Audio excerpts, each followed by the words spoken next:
First year आपका जो बच्चे टॉपिक हमने लास्ट टाइम तक करा था वो था फोर्थ चैप्टर के, हमने इवेपोरेशन तक भी किया था। तो बेटे जो दरमियान वाले टॉपिक्स हैं इवेपोरेशन के बाद जो वेपर प्रेशर, बॉइलिंग पॉइंट वगैरह वाले टॉपिक हैं वो इंक्लूडेड नहीं है आपके, ठीक है। अब जो बाकी जो नेक्स्ट टॉपिक हमारा है वो है 4.3 का, ठीक है। 4.3 टॉपिक जो है वो हमारे पास आ जाता है लिक्विड क्रिस्टल्स का। चैप्टर नंबर 4 की बात हो रही है लिक्विड्स में, ठीक है। उसमें लिक्विड क्रिस्टल्स आ रहा है आपका, ठीक है। अब नाम आपके पास है लिक्विड क्रिस्टल। बेटा लिक्विड का आपको पता ही है कि लिक्विड हमारा वाटर होता है और क्रिस्टल हमारे पास क्या आ गया, सॉलिड फॉर्म होती है, ठीक है। क्रिस्टल्स आपके पास कैसी होती हैं, कभी किसी ने अगर आपके घर में कभी यूज़ हुआ हो चाइनीज़ नमक जिसको कहते हैं, या जो चीनी होती है आपकी मोटी वाली चीनी, उसकी आपने देखा होगा, अगर पकड़ के देखें तो उसकी एक ख़ास शेप होती है, ठीक है ना। और इसी तरह नमक की भी, जो चाइनीज़ नमक होता है उसकी भी थोड़ी मोटी मोटी लंबी लंबी सी वो आपके पास मौजूद होती है, एक शेप आती है उनकी। वो जो शेप्स होती हैं ये जिस तरह की जो आपको नज़र आ रही होती हैं, इनको हम क्रिस्टल्स बोलते हैं, ठीक है। बहुत सारी शेप्स आ जाती हैं क्रिस्टल्स में भी, ठीक है। वो भी आगे आपके पास आएगा क्लासिफिकेशन ऑफ क्रिस्टल्स में, ठीक है। सिस्टम ऑफ क्लासिफिकेशन आएगा इसका। तो बहरहाल अभी के लिए आपके पास जो है लिक्विड क्रिस्टल क्या होता है, ये एक ऐसा आपके पास आप कह लें कि कंपाउंड है जो कि लिक्विड भी होता है और सॉलिड लाइक भी होता है, ठीक है। दरमियान में मौजूद है, लिक्विड भी नेचर आ जाती है इसकी और सॉलिड नेचर भी इसकी आ जाती है, ठीक है। इसलिए इसको हम लिक्विड क्रिस्टल्स बोल रहे हैं, ठीक हो गया, सही है। आपने स्टार्ट कहाँ से करना है, 1888 से स्टार्ट करना है, ऊपर वाली बेशक 2 लाइनें छोड़ दें। तो कहता है फ्रेडरिक रेनिथर्स थे आपके पास, ऑस्ट्रियन बॉटनिस्ट थे। ऑस्ट्रियन बॉटनिस्ट मतलब बॉटनी का बंदा था वो, ठीक है। उसने कहा था कि वो असल में एक कंपाउंड स्टडी कर रहा था जो कि कोलेस्टेरॉल बेंजोएट था। ये एक कंपाउंड है, ऑर्गेनिक कंपाउंड, ठीक है। जब उससे उसको कोलेस्टेरॉल बेंजोएट जो ये कंपाउंड है बेटे, जब उसने उसको गर्म किया 145 डिग्री तक, तो उसने देखा कि ये जो कंपाउंड है जो कि सॉलिड फॉर्म में था पहले, वो सॉलिड से किस में चेंज हो गया, लिक्विडी में हो गया। 145 डिग्री पे मिल्की लिक्विड में हुआ। मिल्की लिक्विड का मतलब ये होता है कि उसमें थोड़ा क्लियर नहीं था, वो धुंधलापन था। जैसे आप समझ लें कि लस्सी होती है ना, जो लस्सी की बहुत पतली वाली शक्ल होती है वो लाइट वाइट होती है, ठीक है। गाढ़ी लस्सी से कम वाइट होती है, लेकिन वाइट ही होती है, धुंधली सी होती है, ठीक है। ना ही साफ वो पानी होता है, ना ही वो लस्सी ही होती है पूरी, ठीक है। उस तरह का मिल्की लिक्विड हो गया। और फिर जब उसने उसको 179 तक, मतलब 145 से आगे गर्म ज़्यादा किया, 179 तक, तो हमारे पास वो मिल्की से वो लिक्विड जो है वो क्लियर हो गया, साफ़ हो गया, ठीक है ना। मतलब उसका वाइटनेस जो थी, मिल्कीनेस जो थी उसकी, वो ख़त्म हो गई, ठीक है। फिर जब इसको उसने ठंडा किया, 100 मतलब गर्म कर दिया 179 तक, उसके बाद उसको गर्म से उतार के उसने उसको ठंडा किया, तो क्या हुआ कि वो पहले फिर 145 डिग्री पे जब वो वापस आया ना, टेम्परेचर 179 से जब ठंडा होके कम हो गया, टेम्परेचर 145 पे आया, तब वो फिर मिल्की में कन्वर्ट हुआ। और मिल्की से फिर जब मज़ीद 145 से नीचे टेम्परेचर आया तो वो वापस सॉलिड में चेंज हो गया, ठीक हो गया। तो ये जो सारा आपके पास दरमियान में वो कहता है, ये जो एक आया है ना 145 पे, एक आपको मिल्की लिक्विड जो मिला है गर्म और ठंडा करने के दरमियान में, तो आपके पास ये जो फेज़ होता है इसको हमने लिक्विड क्रिस्टल्स बोल दिया, ठीक हो गया, क्लियर होगी बात। ये इसकी है आपके पास एक एक्सप्लेनेशन, समझ लें कि ये असल में हुआ किस तरह था, किस तरह उस बंदे ने इसको डिस्कवर किया था, ठीक है। अभी तक वो कहते हैं बहुत सारे आपने अब काम, साइंटिस्ट ने उसके बाद बहुत सारे काम किए हैं, तो उसने बहुत सारे उन्होंने ऐसे लिक्विड्स, क्रिस्टलाइन लिक्विड सॉलिड्स निकाले हैं जो कि टर्बिड लिक्विड में जाते हैं और बाद में वो क्लियर लिक्विड में चेंज हो जाते हैं, ठीक हो गया। अब मतलब ये हो गया कि ये जो आपके पास फेजेस है ना, अब हम इसको लिक्विड क्रिस्टल क्यों कहते हैं बेटे, इसमें असल में 2 बातें आ जाती हैं कि इनकी जो खसूसियात होती है ना ऐसे कंपाउंड्स की, वो लिक्विड की तरह की भी होती हैं और उनमें सॉलिड वाली खसूसियात भी होती हैं। हालांकि नॉर्मली ये होता है कि लिक्विड में या तो लिक्विड वाली ही खसूसियात होंगी और सॉलिड वालों में सॉलिड वाली ही खसूसियात होती हैं, ठीक है। कौन सी खसूसियात हैं जो कि उनमें लिक्विड और सॉलिड दोनों वाली पाई जा रही हैं इनमें, वो हम देख लेते हैं। पहला पॉइंट आपके पास आ जाता है इसी लाइन में, वो कहते हैं these turbid liquid phases can flow as liquids, ठीक है। 1 आ गया, पहला पॉइंट आ गया कि लिक्विड की तरह कैसे हैं, क्योंकि ये फ्लो करते हैं। फ्लो का मतलब वो बहते हैं, जैसे पानी को आप फेंक गए ना फर्श पे, तो वो एक जगह से दूसरी जगह कितनी जल्दी पहुंच जाता है, ठीक है। फ्लो हुआ, बहा है वो, सही है। देन सेकंड आपके पास जो प्रॉपर्टी है इनकी लिक्विड की तरह की, वो कहते हैं they have properties like liquid such as surface tension, viscosity, ठीक है। क्लियर होगी बात। ये भी दूसरी आपके पास पॉइंट आ गया कि उसमें लिक्विड की तरह की कौन सी प्रॉपर्टीज़ है। ये 2 पॉइंट्स आपके क्लियर हो जाने चाहिए कि ये लिक्विड्स की तरह क्यों होते हैं, ठीक है। देन आपको अगला वो जो है बताने लगा है कि वो सॉलिड की तरह क्यों होते हैं। वो कहता है आप ये छोड़ दें, but it is very interesting to know, ये छोड़ दें वो, लेकिन आपने ये वाला यहाँ से करना है सॉलिड की प्रॉपर्टीज़ की तरह का। वो कहता है molecules of such liquid turbid liquid possess some degree of order as well. Degree of order का मतलब होता है तरतीब होती है उनमें। याद रखें हमेशा जो सॉलिड्स होते हैं उनके जो मॉलिक्यूल्स होते हैं या एटम्स होते हैं वो एक ख़ास तरतीब से जुड़े होते हैं, इसलिए उनको सॉलिड बोला जाता है। और जो लिक्विड होते हैं उनके मॉलिक्यूल्स में तरतीब नहीं होती, ठीक है। तो क्या बात हमें समझ आई है? हमें बात ये समझ आई है कि हमारे पास जो लिक्विड क्रिस्टल्स होते हैं वो आपके पास फ्लो कर सकते हैं और उनमें सरफेस टेंशन और विस्कोसिटी होती है लिक्विड्स की तरह की, ठीक है। लेकिन उनमें जो ऑर्डर होता है या जो उनके मॉलिक्यूल्स की तरतीब होती है वो होती है उनकी सॉलिड्स की तरह से, इसलिए ये दरमियान में आ जाते हैं, ठीक है। क्लियर होगी बात? सही है। फिर उसके बाद हमारे पास आ जाता है कि जो दूसरी प्रॉपर्टी वो शो करते हैं सॉलिड की तरह की, वो होती है ऑप्टिकल वंस। ऑप्टिकल वन मतलब रोशनी को अपने अंदर से मुनक्किस करते हैं, रिफ्लेक्ट करते हैं, ठीक है, सॉलिड की तरह, ठीक हो गया। तो ये आपके पास लिक्विड क्रिस्टल्स आ गया। क्लियर होगी बात? तो आगे उसने ब्लू लाइन में आपको दे दिया है कि वो कहता है सो liquid crystals state exist between 2 temperatures. 2 temperatures के दरमियान में आती है लिक्विड स्टेट आपके पास, ठीक है। मेल्टिंग टेम्परेचर और क्लियरिंग टेम्परेचर, मतलब सॉलिड को पहले आपने मेल्ट किया, क्रिस्टल को पहले आपने मेल्ट किया, ठीक है। क्लियर होगी बात। और जो आगे क्लियरिंग टेम्परेचर क्या होता है, जब वो आपका लिक्विड क्लियर हो गया, जैसे ऊपर वाले में 179 पे लिक्विड क्लियर हो गया था, ठीक है, उसके पहले आएगा, ठीक है, लिक्विड क्रिस्टल वाला, और मेल्टिंग पॉइंट के बाद आएगा, ठीक है, जैसे ऊपर वाले में 145 आ रहा है उसका। तो ये आपके पास एक आपको उसने दिखा दिया है एरो शेप में, ठीक है। तो ये आपके पास आ गया कि लिक्विड क्रिस्टल्स क्या होते हैं। लिक्विड और क्रिस्टल्स के दरमियान वाली state is called liquid crystal. Clear होगी बात? यहाँ तक आपने कर लिया, सही है, ठीक है। नीचे वाली लाइनें छोड़ दें, उससे अगली वाली लाइन जो आ जाएगी वो कहता है दो सब्सटेंसेस विच में liquid crystals are often composed. अब ये बता रहा है आपको कि उनमें मॉलिक्यूल्स किस तरह के होते हैं जो लिक्विड क्रिस्टल्स होते हैं। वो कहते हैं रॉड लाइक मॉलिक्यूल्स होते हैं। रॉड लाइक का मतलब होता है, रॉड होता है लंबा वाला मॉलिक्यूल, लंबे मॉलिक्यूल्स होते हैं उसमें, ठीक है। जैसे रॉड होते हैं ना, लोहे का रॉड हो गया, जैसे आप घरों में यूज़ करते हैं रॉड, ठीक है, चीज़ें वाला लगाने के लिए, लटकाने के लिए, पर्दे शर्दों के लिए, वो कहते हैं ना कि रॉड ले आए जी लोहे का, उस पर पर्दा लगाना है, तो लंबे के लिए यूज़ होता है वर्ड रॉड, ठीक है।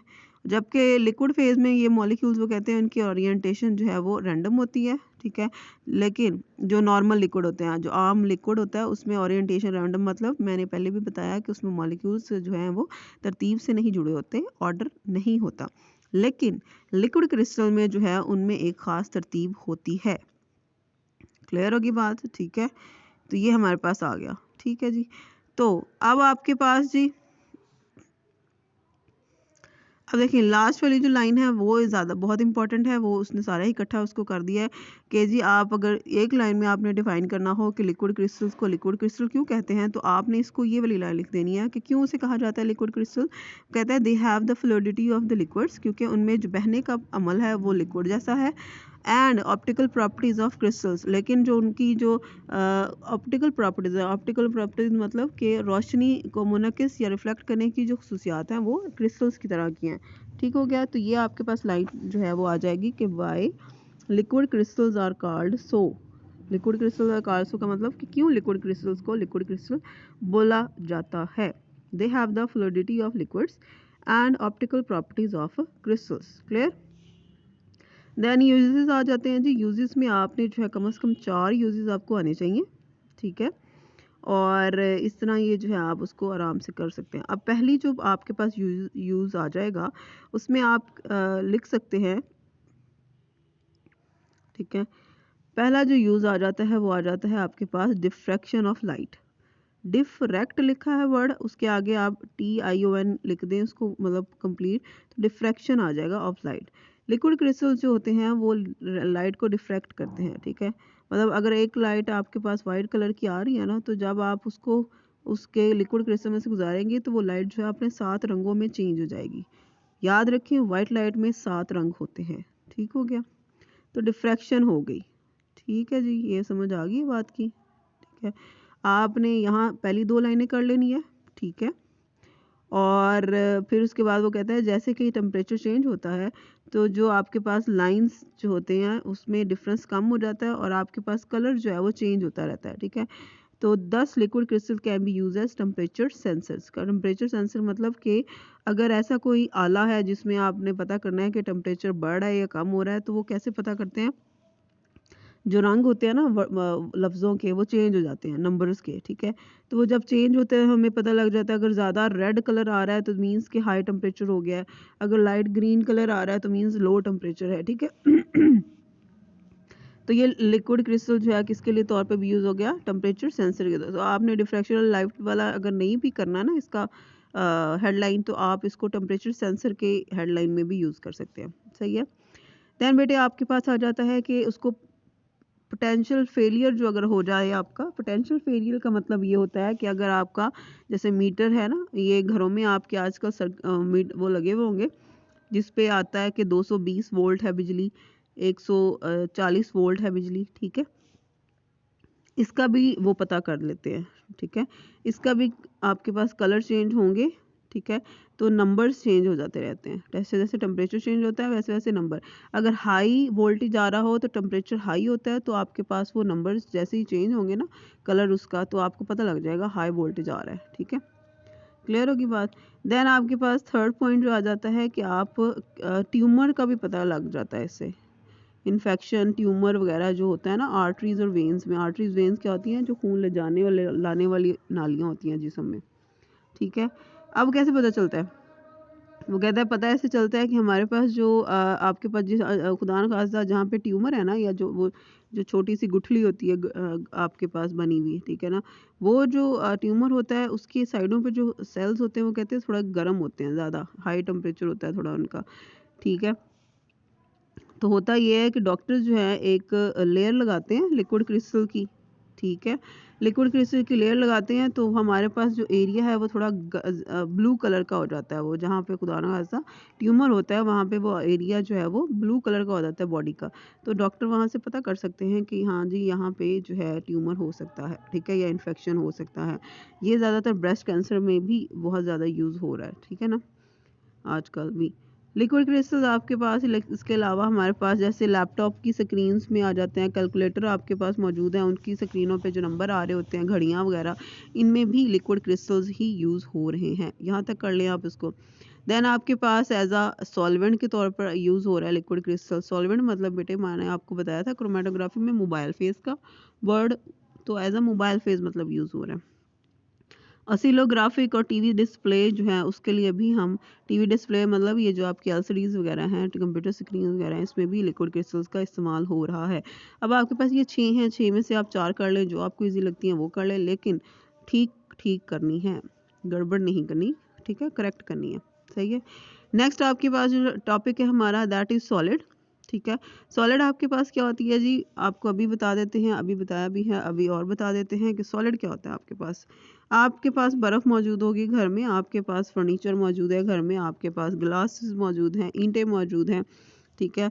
इवन कि आपके जूता है आपके पास अपना, ठीक है ना, और इसके अलावा और क्या आसान सी चीज़ हो जाती है जो सबके पास होती है, ठीक है। मोबाइल फ़ोन्स आपके पास हो गए, ठीक है। ये सारे जो हैं सॉलिड होते हैं। सॉलिड मतलब इनकी एक ख़ास शक्ल है, इनकी एक ख़ास शेप है, इनको आप टेबल किसी पे रखेंगी तो इन्होंने ख़ास ही जगह घेरनी है, उससे ज़्यादा ये जगह नहीं घेरेंगे, ठीक है। जहाँ पे इसको रखा है वहीं पे पड़े रहेंगे, ठीक है।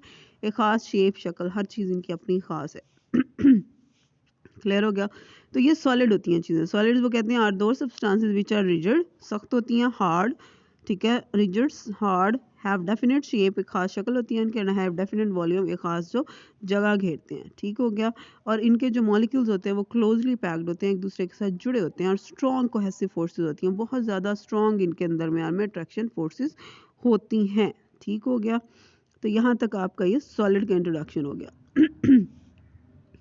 टाइप्स ऑफ सॉलिड्स को देख लेते हैं जी। टाइप्स ऑफ सॉलिड कितनी होती हैं, 2 तरह के सॉलिड्स होते हैं आपके पास, ठीक है। क्रिस्टलाइन सॉलिड्स हैं एंड अमॉर्फस सॉलिड है। क्रिस्टलाइन सॉलिड क्या होता है और अमॉर्फस सॉलिड क्या होता है। अभी वर्ड मैंने क्रिस्टल्स का बताया है, वही क्रिस्टलाइन सॉलिड्स होते हैं। इनमें असल में ये होता है कि हमारे पास जो क्रिस्टलाइन सॉलिड होते हैं उसमें मॉलिक्यूल जो होते हैं एक ख़ास डेफिनेट 3 डायमेंशनल पैटर्न में जुड़े होते हैं, मतलब बड़े प्यारे से जुड़े होते हैं, कोई एक तरतीब होती है ख़ास इनमें ना, ठीक है। ये एक ख़ास तरतीब से वो 3 डायमेंशनल पैटर्न से जुड़े होते हैं। अमॉर्फस सॉलिड क्या होते हैं? वो कहते हैं अमॉर्फस सॉलिड होते हैं, उनकी शेपलेस होती है। शेपलेस मतलब होते उनमें भी एक ख़ास तरतीब है, लेकिन एक ख़ास मतलब जुड़े उनमें भी ऐसे ही होते हैं जैसे सॉलिड में होने चाहिए, क्लोज इकट्ठे ना साथ-साथ, लेकिन उनमें एक ख़ास तरतीब नहीं होती। ठीक है। इसकी मिसाल मैं आपको ऐसे दे देती हूँ कि आपके फ़र्ज़ करें आपने बुक्स को अरेंज करना है, ठीक है। क्लियर होगी बात? बुक्स को आपने अरेंज किया तो हमारे पास क्या हुआ, अब आपने एक ऐसे किया है कि एक बंदी ने क्या किया है कि छोटी-छोटी बुक्स को एक दफ़ा एक साइड पे अरेंज कर दिया, बड़ी वाली बुक्स को एक साइड पे अरेंज कर दिया, ठीक है। इसी तरह एक दूसरी बंदी आई है, उसने क्या किया, उन्हीं बुक्स को जो है वो मिक्स अप करके अरेंज कर दिया। छोटी-बड़ी एक दूसरे के ऊपर करके उसने बस जोड़ दी कि जुड़ गई हैं। अब हुआ ये है कि जो पहली वाली बंदी थी उसने एक ख़ास डेफ़िनेट पैटर्न से उसको जोड़ा है। इससे ये हुआ है कि जो छोटी वाली बुक्स हैं वो एक दूसरे के साथ एक तरतीब से जुड़ गई हैं और बड़ी वाली एक दूसरे के साथ, तो दरमियान में थोड़ी सी भी खाली स्पेस नहीं आएगी उसके। ठीक हो गया। लेकिन जैसे ही वो दूसरी वाली बंदी ने आके जोड़ी हैं बुक्स, तो उसमें क्या उसने किया है कि वो मिक्स अप करके किया है, जोड़ दी हैं उसने, जुड़ गई हैं, सॉलिड तरीके से जुड़ गई हैं, इकट्ठी होके जुड़ गई हैं, ठीक है, एक दूसरे के पास-पास पड़ी हैं। लेकिन क्या हुआ कि छोटे बड़े होने की वजह से उनमें कोई ना कोई अब खाली जगह भी कहीं न कहीं बच गई होगी, ठीक है। क्लियर होगी बात? अब होगा ये कि जैसे ही आप पहले वाली जो बुक्स हैं उनमें से एक भी बुक निकालेंगी ना सेंटर से भी, तो उनके गिरने के चांसेस जो हैं वो काफ़ी कम होंगे, ठीक है, क्योंकि वो आराम से एक बैलेंस में जुड़ी हुई हैं। लेकिन जो दूसरी वाली है अरेंजमेंट या दूसरी वाली तरतीब है, उसमें से अगर आप एक बुक निकालेंगे तो हो सकता है ऊपर वाली या नीचे वाली कोई बुक्स जो है वो इधर उधर गिर जाएं, ठीक है। तो हुआ ये है कि आपके पास जो अमॉर्फस सॉलिड्स होते हैं उसमें तरतीब होती है, लेकिन उसमें ऐसी वो बेतरतीबी की वजह से जुड़ी होती हैं चीज़ें, तो इस वजह से वो ज़रा ज़्यादा मजबूत नहीं होते। लेकिन जो क्रिस्टलाइन सॉलिड होते हैं वो ज़्यादा सॉलिड जो है वो ज़्यादा अच्छी तरतीब होती है उनमें, वो आपके पास ज़्यादा स्ट्रांगली एक दूसरे के साथ जुड़े होते हैं और उनमें एक ज़्यादा बेहतरीन तरतीब आपको नज़र आएगी। ठीक हो गया। क्लियर होगी बात? अच्छा, क्रिस्टलाइन सॉलिड की यहाँ पे उसने एग्जांपल नहीं दी हुई, आपने उसकी एग्जांपल लिख लेनी है। यहाँ पे आप NaCl लगा लें, ठीक है, एग्जांपल के तौर पर सोडियम क्लोराइड जिसको नमक कहते हैं, ठीक है, याद रखिएगा, मैंने बार बार बताया हुआ क्लास में भी एग्जांपल ज़रूरी होती हैं। अमॉर्फस सॉलिड्स होते हैं आपके पास, मैंने पहले ही बता दिया, do not possess regular orderly arrangement, ठीक है। इनकी जो एग्जांपल है ग्लास, प्लास्टिक, आपके पास रबर, ग्लू, ये आ जाती है, ठीक है। तो ये आपके पास आ जाती है, यहाँ तक आप कर लें इसको डेफिनेशन को। अच्छा, ये अब आंसर क्वेश्चन जो है शॉर्ट क्वेश्चन में भी आ जाता है और लॉन्ग में भी आ जाता है, ठीक है। टाइप्स ऑफ सॉलिड्स बता दें विद एग्जांपल्स, ठीक है। उसने एग्जांपल्स ना भी मेंशन की, आपने लाजमी लिखनी है। क्लियर होगी बात? अच्छा जी, अब आपके पास आ जाता है कि क्रिस्टलाइट्स क्या होते हैं। What are क्रिस्टलाइट्स? क्रिस्टलाइट्स क्या होते हैं आपके पास, ठीक है। वो कहता है कि ये पैराग्राफ चेक करिए, वो कहता है a long range regularity does not exist in amorphous solid. Long range regularity का मतलब क्या? कहता है खास तरतीब नहीं होती मौजूद, ठीक है, लेकिन क्योंकि वो सॉलिड्स हैं, but they can possess small regions of orderly arrangement, लेकिन उनमें थोड़ी थोड़ी जगह जो हैं वो एक ख़ास तरतीब नज़र आ सकती है। इसकी मिसाल आपको मैं बुक्स वाली ही दे देती हूँ। अब हम दूसरी वाली की बात कर रहे थे ना कि दूसरी वाली अरेंजमेंट जो है वो अमॉर्फस अरेंजमेंट है हमारी। अब बेटे हो सकता है कि जो जिस बंदी ने वो जोड़ी हैं तो उसने क्या किया है, तीन तीन जो छोटी बुक्स हैं वो उसको एक दूसरे के ऊपर नीचे ही रखा है, ठीक है। लेकिन उसके बाद चौथी बुक उसने बड़ी रख दी है, फिर उसने पाँचवीं बुक भी बड़ी रख दी है, फिर उसने 2-3 बुक्स जो है वो छोटी रख दी है। इस तरह के उसने अरेंज किया है उसको, ठीक है ना। अब जो आपके पास 2-3 बुक्स उसने छोटी-छोटी अरेंज की है ना एक दूसरे के ऊपर, ठीक है। अब वो एक तरतीब है उनमें, उन तीनों बुक्स में एक तरतीब आ गई और ऑर्डर आ गया, ठीक हो गया। लेकिन फिर उसने नीचे 2 बड़ी बुक्स रख दी हैं, फिर वो तरतीब ख़राब हो गई। फिर उसने नीचे छोटी बुक्स रखी हैं, फिर वो तरतीब आ गई, ठीक है। तो हुआ ये है कि सारी तरतीब नहीं मौजूद, लेकिन कहीं-कहीं थोड़ी-थोड़ी जगह पे आपको एक ऑर्डर, एक आपको अरेंजमेंट नज़र आएगी। तो ये जो पार्ट्स होते हैं ना, क्रिस्टल्स में भी ये पार्ट्स मौजूद होते हैं अमॉर्फस सॉलिड्स में।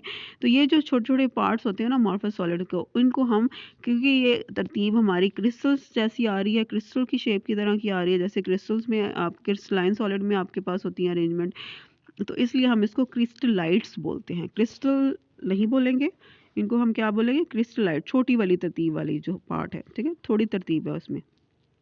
क्लियर क्लियर होगी बात? ठीक हो गया।